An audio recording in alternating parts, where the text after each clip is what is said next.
Now, we're going to be looking at a couple different scriptures. We're going to be in Luke chapter 10.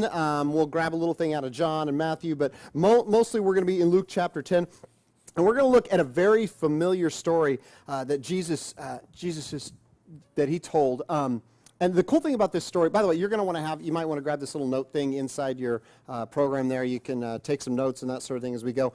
This story that we're looking at, the great thing is it doesn't matter if you are like me in that I started going to church when I was just a little kid, so I heard a lot of Bible stories. And so even if you went to church or if you didn't go to church, this is a very familiar story. You'll hear this and you'll go, oh yeah, I've heard this, and I recognize this right away. But what I want to do is as we look at this story, because we've probably heard this story 1,000 times. I mean, I know I have. When I grew up in church, I heard, my dad was a pastor, so I definitely grew up going to church. And I heard him preach on this story just like 1,000 times, like different types of things. And but I want to point out something that maybe is a little bit unique in this story as we look at it, okay? And so we're going to be looking over in Luke chapter 10. We're going to look, we're going to kind of just, we'll pull it apart, different parts of the scripture. We'll start in verse 30 is where we're going to look, and it'll come up on the screen here. I'm not sure exactly what version they got up there, but I'm going to read out of the NIV. You may have a little different version. That's okay. They all basically are going to tell us the same thing. So it says this. In reply, okay, just so we know, in reply, here's what happened. Jesus has been asked a question here, and what this is some leaders in the church, they're trying to catch Jesus in something. That was kind of one of their favorite things to do. For some reason, they always wanted to catch him off guard or catch him not knowing what the scripture said, or maybe try to make him contradict himself, that sort of thing. So they've asked him a question, and so he's replying to the question. The question, has to do with, who their neighbor is. Matter of fact, well, let's just the verse right before that, verse 29, he says, but he wanted to justify himself, so he asked Jesus, who is my neighbor? Okay, so guys want to know, well, who's my neighbor? Because Jesus is telling me you need to love your neighbor and, as yourself, that type of thing. Okay, so here we go. In reply, Jesus said, a man was going down from Jerusalem to Jericho when he fell into the hands of robbers. They stripped him of his clothes, beat him, and went away, leaving him half dead. A priest happened to be going down the same road, and when he saw the man, he passed by on the other side. So too a Levite, when he came to the place and saw him, passed by on the other side. But a Samaritan, as he traveled, came where the man was, and when he saw him, he took pity on him. Okay, so let me just pull this apart for just a minute. This is a story that when Jesus starts to tell this, you have to understand that this is not like a once upon a time Disney type of story. That's not what he's telling here. As he starts to tell this story and he says, yeah, this man is traveling from Jerusalem to Jericho, people are going, oh yeah, I know that road. I know that. And when he starts to talk about someone being attacked by robbers and beaten and left half dead, they're like, yeah, I know that. That happened to one of my neighbors or my cousin. That happened to him. And it's going to be a very familiar thing. So this isn't kind of a made-up, once-upon-a-time thing. This is a very real, true-to-life story of something that happens. And so the people are immediately going to hear that and go, yeah, I've heard of this kind of thing happening. I know exactly. I know a person that this happened to. So it's something that's very real. And what we're seeing here is Jesus is beginning to tell the man a story. And as he's telling this man the story and answering the question, I love how Jesus answers questions. He never gives just quite a straight answer. He just never says, if the guy says, what's 2 + 2? He doesn't say, well, it's 4. He gives him a story about it so he arrives at what the answer is. And that's what he's doing here. And what he's trying to do is he's trying to get the man, and this is the thing that I want to look at today that might be a little different. He's trying to get the man to look at his attitude towards life. That's what he's really trying to do. He's trying to encourage this guy to say, what is your attitude towards life? Because the man asked in response to, how am I supposed to treat my neighbor? He said, well, who is my neighbor? And Jesus is trying to say, hey, you need to kind of check your attitude. You need to see what your attitude is in the way you're handling life. And he's pointing out some very distinct attitudes here. And I want us to look at those today and maybe apply that a little bit to our own life, okay? So the number one attitude that really kind of jumps up here is an attitude that says, what's yours is mine, I'll take it. All right, so who is that in the story? Go ahead and let me know. Who is that? Okay, are we in a I don't talk church? Because I grew up in one of those, okay? I did. I grew up in, seriously, my dad, it was like I call it crooked finger preaching. He would, oh, you should listen, and everybody had to be quiet and don't make a noise, and especially don't laugh. I remember one time I laughed in church. They had special music. Remember when you used to have special music every week? Like someone would get up and sing a song, and usually it was horrible, and everybody had to go, wow, that was great. Anyway, I mean, that was all the time, and I remember this lady, she got up, and she had squeaky shoes on, and she was like, and there's no other sound, and I start laughing, and my mom pops me in the back of the head, okay? I grew up in a don't talk church, okay, but I don't believe in that, okay? It's all right, and we can interact. So I heard someone say it. Who's the what's yours is mine, I'll take it attitude? Who is that? The robbers, yeah, okay? They're the guys that say, yeah, I'm willing to take what you have. Now, I told you a minute ago, this is a very real story. This path that goes from Jerusalem to Jericho, it's 17 miles long. It drops 3,000 feet in elevation. And so what that means is it wasn't just a kind of straight down kind of thing. It's a switchback type of road. And so when people are traveling on this, they're working their way back and working their way back and forth, much like when we drive up into the mountains many times what we see as we're driving. We have to work our way. And so that's what this road is. And there are a lot of cliffs. There's a lot of large boulders, sharp, jagged rocks, that type of thing. So many people actually would fall and injure themselves, or even worse, many would fall and die. And robbers would use this tactic, the fact that people knew that they were scared. They knew that people were scared and trying to watch for the edge and watch, and they didn't want to fall, and they didn't want anything to happen to them. So they would hide behind the large boulders, and they would jump out, and they would attack people. This road was so bad from the standpoint of people either being injured or dying or being robbed and beaten, that it became known as the Way of the Blood. It was actually the name that they gave to this road because of what would happen here. So this road, as I said, it's very real. And this whole idea of the what's yours is mine, that's what's happening here on this day as Jesus is describing it. The robbers are saying, I'm willing to take what's yours. And we know right away it says, they robbed him, they took him his stuff, but it also says that they beat him, and they went away, leaving him half dead. In other words, they were not only willing to take his stuff, they were willing to take his life. They were willing to take the very most precious thing that he had, living, breathing, from him. And we see that here in Scripture, and we don't have to look far, though, to see that in our current day. If we just turn on the television or read the newspaper, we can see that still happening today. This attitude that says, what's yours is mine, I'll take it. It is alive and well in our current culture. It's not just a biblical thing. We see kidnappings, and we see murders, and we see robberies, and we see theft. We see all of those types of things. The idea of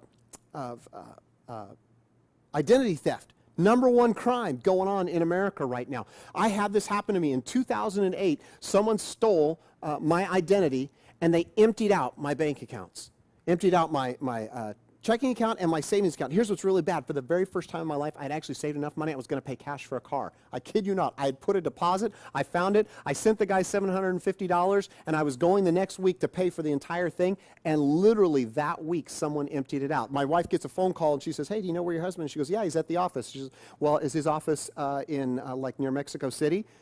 No. His office is in Anaheim. Okay, and come to find out, someone had stolen it, sold my information, and someone was shopping away and going crazy and spent all my money, all of it. And I remember just feeling like, I can't believe someone would take that. We had worked so hard, and we had saved that, and we had been diligent. We felt like we were doing all the right things.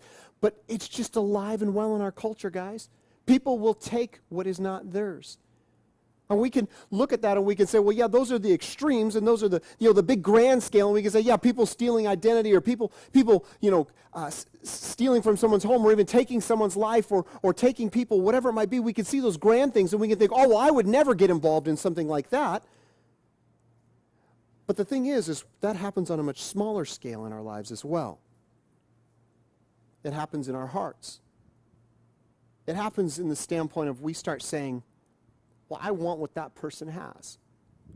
I want the life that he or she has. I want the breaks that he or she has. I deserved that promotion, or I deserve to live in that house, or I deserve to go on that vacation or drive that car, or do whatever it is, the thing that gets us. And there's something different for every single one of us. But that whole idea of what's yours is mine, I'll take it, can sneak into our lives in a very small way very easily. I mean, Jesus was all about attitude, wasn't he? He was all about saying what starts in our hearts grows into our actions, and we need to work on our hearts. He says he wants us to, he challenged us many times. He said, end jealousy and comparison in your life. In those things that have the, well, why can't I have that type of attitude? He says, don't be bitter about things, and just understand that God blesses many people in different ways. Jesus doesn't want us to have a what's yours is mine, I'll take it type of attitude, because he knows that leads to a joyless life and that there's no peace. The reason there's no peace in that life is because we're always suspicious of others. When we think about what others have, and we think, well, I wish I had what they had, and kind of want that to become coming to us, we think that the other people are doing the same thing towards us. They're wanting the things that we have. And it just leads to this vicious circle when we have an what's yours is mine, I'll take it type attitude. That's not the only attitude, though, that we see in this story that's being described here. The second attitude in this story says, what's mine is mine, I'll keep it. Okay, now we see that a couple different times. Who do we see that does that? The what's mine is mine, I'll keep it. Who is that? This is a talk again time, okay. Who is that? The Levite and the priest. Yeah, the priest and the Levite, okay. We see those two guys, they have the what's mine is mine, I'll keep it. And they did that as they passed by the guy and then walked on the other side. What I picture in my mind is, if this is the road, and they're walking down and they see this guy over here, they kind of stop and just, whoa, hold on, let me just kind of sneak by because I don't want to have anything to do with whatever's going on right there. And they did their very best to avoid it. Now, I don't think that the people who Jesus told this story, they were very surprised about it. I don't think they were surprised to hear that the priest and the Levite would pass by, because there were reasons for them not to stop and help. One of them is this, is if this monitor speaker right here, that represents the guy who's been robbed and he's lying on the ground. If the priest walks up and he kneels down like this and he checks on him, and he happens to touch him or move him in some way because he wants to check on him, and the guy is dead, the priest now has a problem, because he's touched a dead body and he has to go through an entire purification ritual before he's able to be part of the worship that's going to happen that week.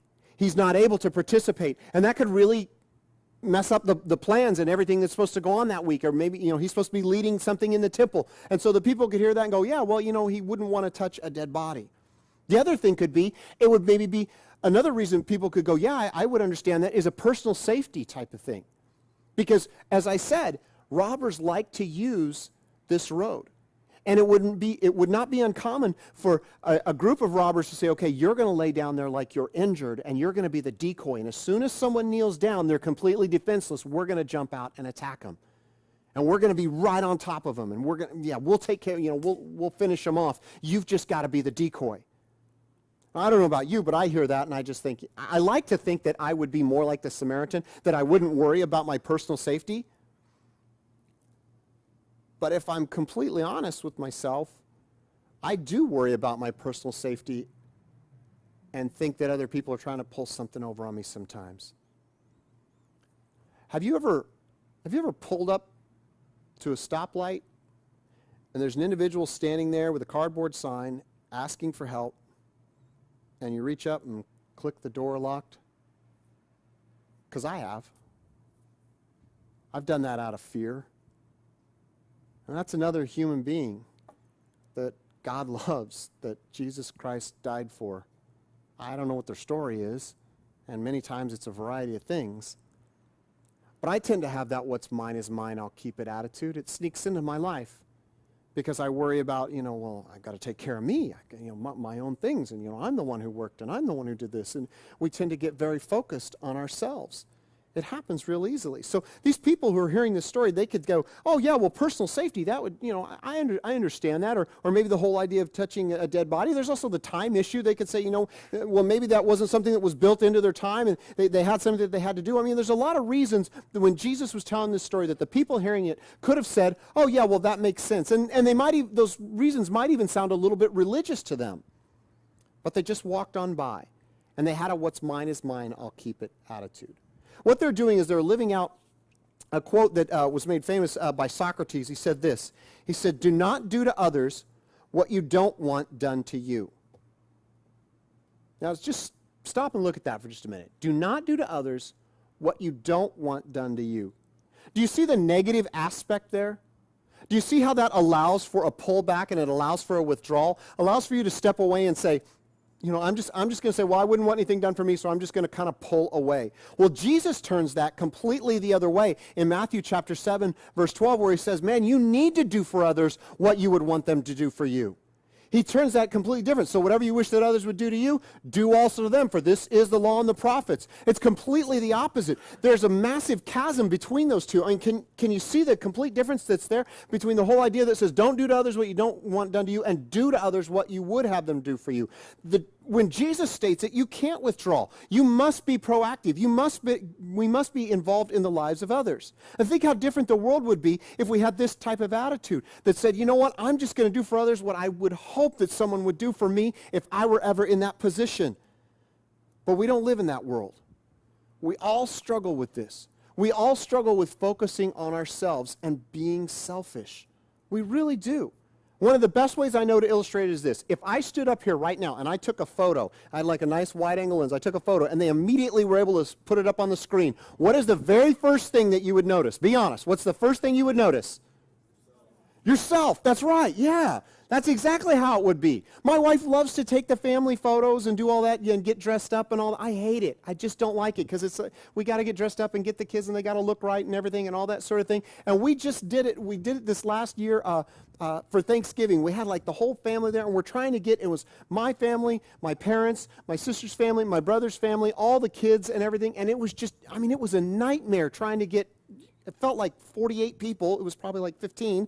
But we're trying to get all of us there and get us to all take a picture. But we took, excuse me, we took a picture and we looked at those and we're looking through all the digital prints. I didn't care if, people were looking off to the side and my nephew was picking his nose and, my wife was blinking. As long as I was smiling and looked good, that was a great picture in my book, right? I mean, that's how we view life. What that is that's the what's mine is mine, I'll keep it attitude sneaking in. It's our own selfishness. It gets in there so easily, and we've got to guard, we've got to protect against that. Now, Jesus tells us about attitude number 3, and this is the attitude that he says we need to have. This is an attitude that says what's mine is God's, I'll share it. Let's read here. We're going to pick it back up again in verse 33 of Luke chapter 10. But a Samaritan, as he traveled, came where the man was, and when he saw him, he took pity on him. We already read that part, okay? He went to him and bandaged his wounds, pouring on oil and wine. Then he put the man on his own donkey, took him to an inn, and took care of him. The next day he took out 2 silver coins and gave them to the innkeeper. Look after him, he said, and when I return, I will reimburse you for any extra expenses you may have. So now Jesus turns to the guy that asked him the question about the neighbor. He says, which of these 3 do you think was a neighbor to the man who fell into the hands of robbers? The expert in the law replied, the one who had mercy on him.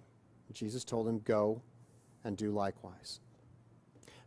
One of the things you have to understand as Jesus is telling this story, when Jesus starts telling this story and he says, there was a man, he was traveling and he was robbed and everything, I told you that was a very real thing, and people are going, oh yeah, and they're probably nodding and agreeing, yeah, the people are standing around hearing it, yeah, I've heard that. And then he gets to the point and he says, and the Samaritan came and the Samaritan took care of him.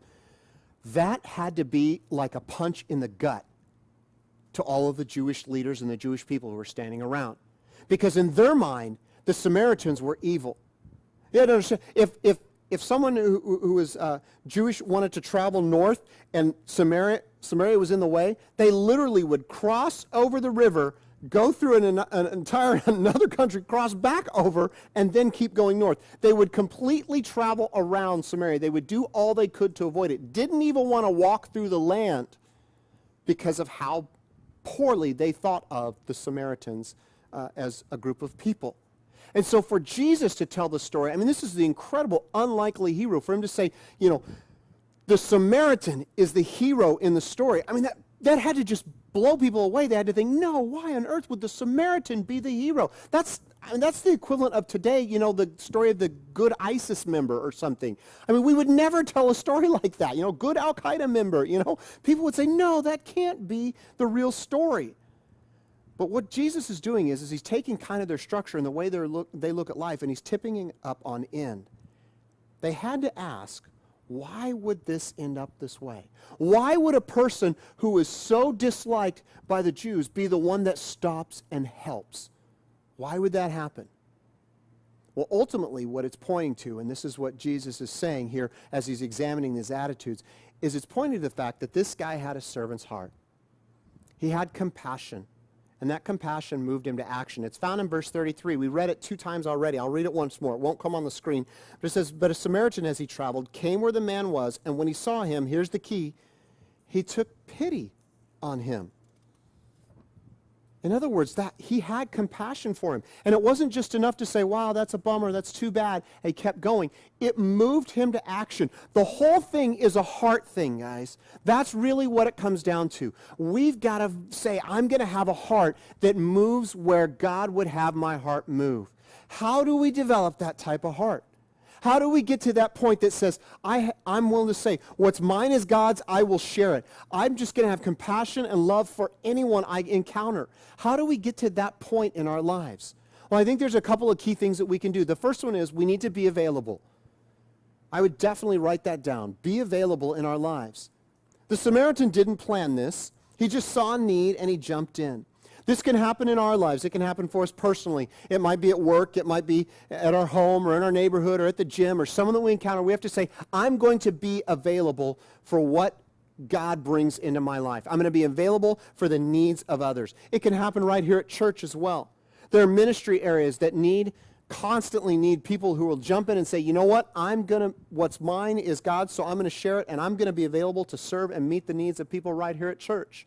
Maybe it's with, setting things up, there's got to be a crew that makes sure everything's set up and ready to go. I mean, did you ever wonder how this all comes together? There's a team that pulls that together. There's children's ministry. There's greeting. There's all types of things. The list just goes on and on and on. And we need to go ahead and say, what's mine is God's. I'll share it. That includes our time and abilities. And we're going to say, you know what? That just goes out to others. And I'm going to be available to do that. I want to share with you something that's absolutely amazing. Do you guys remember the story, the story of Jesus' first miracle? If you've ever heard this, it's where Jesus turned the water into wine. Jesus went to a wedding, and weddings were different than what they are now. Weddings were like a full week-long affair. My daughter's getting married in 5 weeks. I'm really glad it's not a week-long thing because I could not afford it. I'm struggling to do one day, okay? So, but they did a full week thing, and during this, they would serve wine at the wedding throughout the week. And the tradition was they always served the very best wine first, and then later on, after people had too much wine to drink, later on in the week, they would serve the worst wine. So Jesus is at a wedding, and he's there with some of his disciples, and his mom is there as well. And they run out of wine.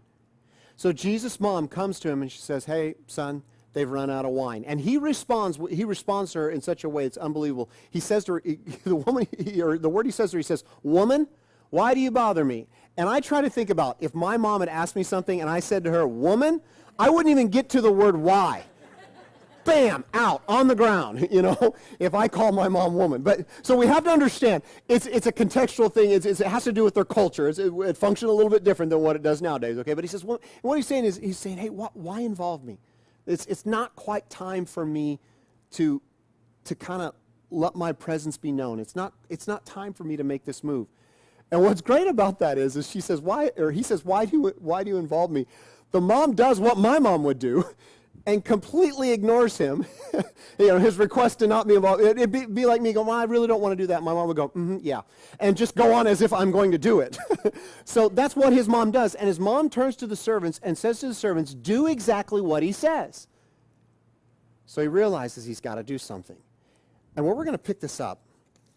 So what he does is he has them, they go and they draw water, or they go and they fill these jars, and when they fill these jars with water, and then they draw it out, and they take it to the master of ceremonies. We're over in John chapter 2. It's kind of like the bottom half of verse 11. Let me, I'm not going to read the whole thing. I just kind of told you the story right there, okay? So let me find the spot. Where is it? Where is it? Okay, I'm going to start in verse 9. They did so, and the master of the banquet tasted the water that had been turned into wine. He did not realize where it had come from. And this is the key. Though the servants knew who had drawn the servants who had drawn the water knew. Okay, I kind of butchered that. Let's look at that over here. It says right there, like the fourth line down, and did not know where it came from, though the servants who had drawn the water knew. That's the key part I want you to grab on, okay? The guy in charge, the master of the ceremonies, the one who's up in front, the one who's supposed to be keeping everything going, he didn't see any miracle. Who saw the miracle? Servants. People who were doing for others, all right? If you want to really see God pull off some miracles in life, if you want to see things that you're going, man, I cannot believe how God put that together. I can't believe the incredible things that God did. Then you need to decide, I'm going to be available, and I'm going to have a what's mine is God's attitude, and so I'm going to share my time, I'm going to share my resources, I'm going to share my abilities, I'm going to share everything, and I'm going to be available to serve others because I want to see just what God can pull off with this. If we have that attitude, it's going to be amazing what he'll manage to do. It's not just enough to be passive and say, well, I'm going to be available. We need to look to serve. We need to serve intentionally. We need to decide that I'm going to go out and do something with this. A lot of people in their lives saying, well, if I had only known that my kids needed more, if I had only known my coworker was hurting, or I only known my neighbor was struggling. But we need to go ahead and say, it's not enough to just sit back and say, well, I was available. We need to actively seek that out, to serve intentionally. Matthew chapter 25 tells us that we should when we do something for the least of these, that we're doing it for Christ. So we need to say, I'm going to go out and I'm going to serve. I'm going to do it because I'm doing it for God. I want to see what he can pull off. I want to see the unbelievable miracle. When this concept was first told to me, at first I didn't really buy in. This idea of saying, what's mine is God's, I'll share it. And the idea of serving intentionally, that would move me towards that attitude. But when I finally did, it absolutely changed. And I'm going to tell you about this. And please don't misunderstand me. I'm not telling this because it's like, oh, wow, look at Troy or anything. I'm just telling you this because I want to illustrate to you exactly what God can do. Years and years ago, my wife and I were so excited. We bought our first house. And we bought in a neighborhood that was a little questionable, but it was what we could afford. We moved in, and I was so excited because before that, we lived in apartments or condos, and we never had a lawn. We never had a yard. Now, we had I mean, you know what a California-sized yard is. I mean, it's about a third of the size of this stage, teeny tiny little patch, But I was convinced I was going to take care of my lawn. I was going to have this sweet, unbelievable lawn. So I went down to Home Depot and I got, what's the Scott's Turf Builder system, and I had the little thing that you push and the stuff that feeds it, and then the little stuff, you do all the rhythm, like 3 or 4 times a year you do that. And I had to go buy a special mower, and my wife wouldn't let me. I wanted the riding mower, but she's like, it'd be one pass, Troy. That's ridiculous, So I had the push mower, but I had the kind that was self-propelled. And literally, it'd take me like 3 minutes. Done. Okay, anyway. But I wanted the coolest mower, and I had the edger, and, she wouldn't let me buy a blower because it was so tiny. She goes, you could use a broom for that part. Anyway, so, that was a big argument in our family. Anyway, the famous broom arguments of our early marriage. Anyway, so I bought a broom, but, man, I took care of that lawn. It was manicured, and I wanted it to be like a putting green. Like all perfect, So I was that guy in the neighborhood that I wanted everything, the trees were trimmed and the house was painted perfectly. I was just so excited that God had blessed us in such a way we had a house. Now, on an angle across the street from me lives Ann. Ann is a single mom. Ann does not have a very good job. Ann has lived a very, very hard life. I don't know the story of what happened with her ex-husband. I haven't a clue. Ann is an unattractive woman. She is an angry woman. She is a hurt woman. She has 2 children. Her son is the oldest. Her son would run out of the house and yell and scream obscenities at his mom that I wouldn't say at a stranger. And he's screaming at his mom, you blankety blank, and I, all this kind of thing. And then, he'd jump in a car with one of his friends and leave. Ann's daughter, at this point, was probably a junior in high school for most from what I'm remembering the most. We lived there for several years, but kind of around the junior high school age is when I remember the most. And she would have guys that would come pick her up. They'd pull up in a car or they'd pull up on a motorcycle and they'd do the honk thing and just honk, honk, and she'd come running out to them. And they wouldn't even bother to have the courtesy to go up to the door to get her. Are there any young men in here? Yeah, here. Do not do that, okay? We will beat you senseless. Don't do it, okay? All right? That's not cool, all right? As dads, we don't like that, okay? So, and second hour, I'll look for some more victims. Anyway, but seriously, the guys will run out, and I mean, and these are guys that, man, if they had come for one of my daughters, no, not happening, And the same thing, she'd yell and scream. The son would be brought home by the police routinely. He'd been arrested for this, that, and everything else. He'd get brought home for whatever, tagging, graffiti, whatever he was doing. Just screaming, yelling. Her house is falling apart. Ann's job is so bad, I don't even know how she's paying for the house. She doesn't have any money to keep it up. It's got dry rot all around, and the yard's a mess. And all of a sudden, this concept is taught to me. What's mine is God's, I'll share it. Serve intentionally. And I realize I got a really nice mower. I like to take care of the yard. I got all the little goodies to do all that. And here's her yard and her house, and they're a mess. And I just felt like God was telling me, you need to start taking care of her place. So I decided to do it. So I go over there. I do it really, really fast, and I leave because I didn't want to get caught. I think it's because I was afraid of her son. Anyway, he was scary. Anyway. So I do it, and I'm doing this, and I'm mowing, and then I'm trimming trees, and each time I'm doing a little more and those kind of things. And my wife convinces me that I should go ahead and paint. Like the trimmer on the garage door is really bad, and I was like, it's going to get damaged. It's going to have water damage. And she goes, well, you should paint it. Of course, she's telling me what I should do. Okay, so one time I mow, and I'm done mowing, I paint it real fast, and I run back into my garage. And I'm doing this, and I'm doing this for several months. And here's the thing too. All along, we'd invited Ann to come with us to church many times. No, I don't want anything to do with that. We'd tried Christmas and Easter times that, usually someone might consider at least trying. No, I don't want anything to do with that.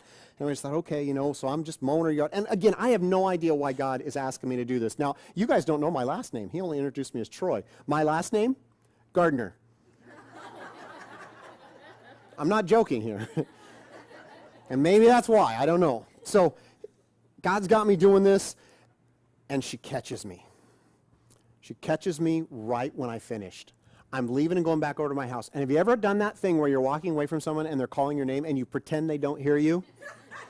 I totally did it. I'm walking back to my house. She's going, Troy, and I'm just like, and I'm thinking, man, if I could just get to the garage before she gets to me, I'm okay. But I didn't make it. She caught me right at the end of the driveway. And I'm standing there. And she looks at me, and we are just face to face, as if this podium, and we're just face to face right here. And I don't know what to say. We have a big picture window in the front of our house, and I don't know it, but my wife is watching the whole thing take place. And she's looking out at me, and I don't know what to do. I don't know what to say. She doesn't know what to say. And all of a sudden, for some reason, and I'll tell you why this is a big deal in just a second, I decide I'm going to hug her. And I step forward, and I hug her. And she'd have been like hugging this podium. She was very gruff. And as soon as I started to hug her, she just melted. She absolutely just melted. Now, I didn't know it at the time. My wife's inside bawling her eyes out and says to me later on, she says, do you realize that may be the first time in years she's been hugged? I hadn't thought of that. I'm just a big dumb guy who mows the yard across the street, I thought, wow. Now, proof that that's God's working, that I am not a natural hugger. I know some people that are. I went to a church that instead of the greeting time, they're like, get 7 hugs. And I was like, oh, because my theme song in life is if you're happy and you know it, stand real still. Okay? I hug the people I know and love, but I'm just not a big hug strangers kind of guy. And don't be funny after the service. A couple of you I see, you're like, oh, I'm going to give him a hug, watch him squirm. Anyway, okay? But that was proof God was working in that. And I gave her that hug. And after that, I stopped, and she just said thank you, and she went back. And I went back. I kept doing her yard every once in a while. I wasn't afraid of getting caught after that. This isn't a Disney story where, in the end, she's on staff at the church and her son's a pastor or something because he's not. So I don't know what he's doing. But she did finally come with us to church. Eventually, she finally came, and she started becoming regular. And eventually, she changed her life, committed her life to Christ. She was baptized. A lot of amazing, amazing things happened for her. I don't know everything that happened for her family. Again, I'm not telling you that to say, this is not the go mow your neighbor's yard sermon. What this is about, guys, is Jesus was trying to teach us about attitude. Jesus was all about heart. He wants our heart to be in the right place. He wants us to be compassionate, loving people. And he wants us to say, what's mine is God's, I will share it. Whatever it is. If it's your time, share it. Don't just keep it all to ourselves. I know our lives are busy. My life is busy, busy, busy. I work 6 days a week. So when I finally get a day off, usually I'm just like, man, I just want to plop down. But if someone needs, I need to be willing to give that time. Sometimes that's maybe one of the easier ones to give out of our lives, but we need to be willing to do that. Our finances, we need to be willing to give those. Now, I know when I mention money, for most people, when they hear a pastor mention money, everybody just kind of tensed up, just like my friend Ann was, okay? Because they think, oh, there's the pastor wanting money. But here's the cool thing. I'm a guest, so it doesn't matter. What you give is what you give. It doesn't affect me any. I will tell you, do you know why God told us to give, to be people that give? Because he knows, well, one of the key reasons he knows that if we're giving things away, it's really hard to be greedy, and we can beat the greed monster in our lives that says, what's mine is mine, I'll keep it. So, give it. What's mine is God's, I'll share it. Abilities. Use those abilities that you have for others. And they don't have to be superstar abilities. I mean, for crying out loud, mine was pushing a lawnmower and, a weed eater, and things like that. I mean, use what you have. Let God get inside your heart and transform the lives of people around you, because you're saying, I'm available, and I'm going to be intentional, and I'm going to go out seeking, and I'm going to look for ways that I can display this kind of attitude in my life. What's mine is God's, and I will share it. Let's pray. God, help us be generous people. Help us be people that don't keep our time and abilities and everything that we have to ourselves. Help us to be people that we share what we've got. Help us be people that live out the example that you gave here in your scripture. Help us be those kind of people. God, it is hard sometimes. I mean, Lord, honesty in my own life. I want my own time, and I want my own stuff. I want my own money. I want my own ability. I get like that, Lord. Help me not to be selfish. I pray that would happen here, and that the result would be that when Venture Christian Church leaves these walls, that this community would be so impacted by people just giving life away, that it would be radically changed for you. That the result would be people all over meet you and meet your Son because of the intentional heart of the people right here in this church, Lord. I pray that would happen. It's in your Son's name. Amen.